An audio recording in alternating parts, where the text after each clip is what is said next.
যেতিয়া কংসক বধ কৰি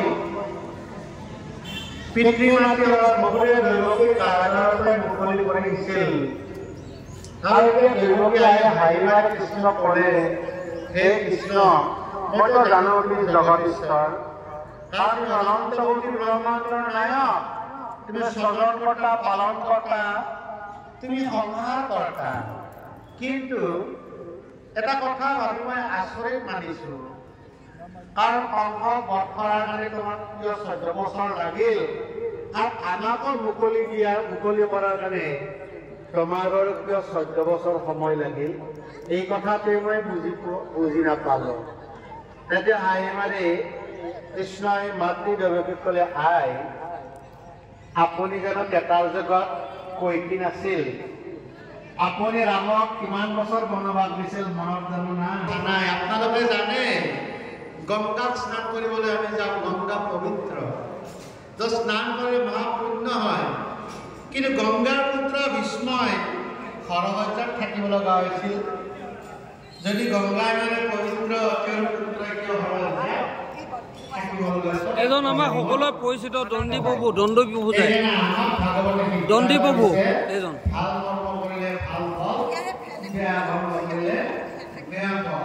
আৰু সেইকাৰণে ব্ৰহ্মাই অনুতপ্ত হৈ নিজৰ ভুল বুজি পাই কি বুলি ক'লে, জগতকে সৰ্বময় ব্ৰহ্ম বুলি অৱগৰ্ভে হৈল অন্ধ মাধৱ সমলি পৰম জ্ঞানী আমি জানি সমীয় বচানি কৰা কৃপা ধৰা বৃত্ত বুলি।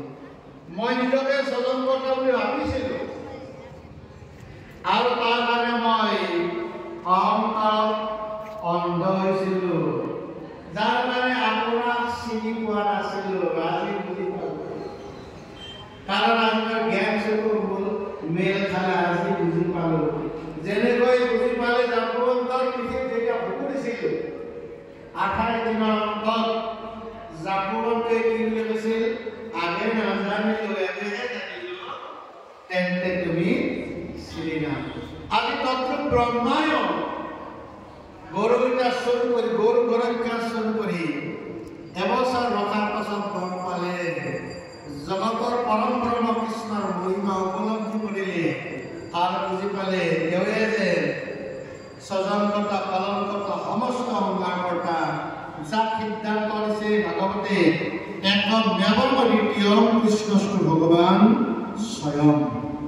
এই কথা বুজি এটা অনুতাপ কৰি কি বুলি ক'লে, মোক আপোনাৰ ভৃত্য বুলি আপুনি আপোনাৰ চৰণত ঠাই কৃষ্ণ কৃষ্ণ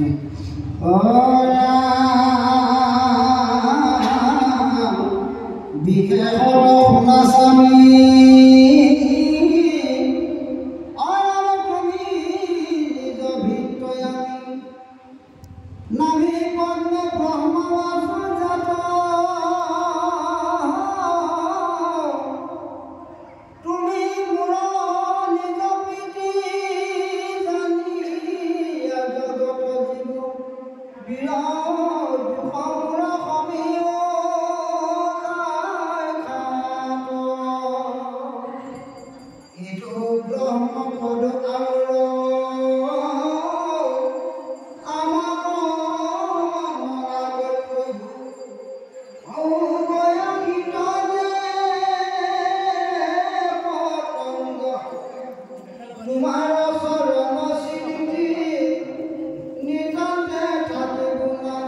দণ্ডী প্ৰভু আশীৰ্বাদ দিব এতিয়া।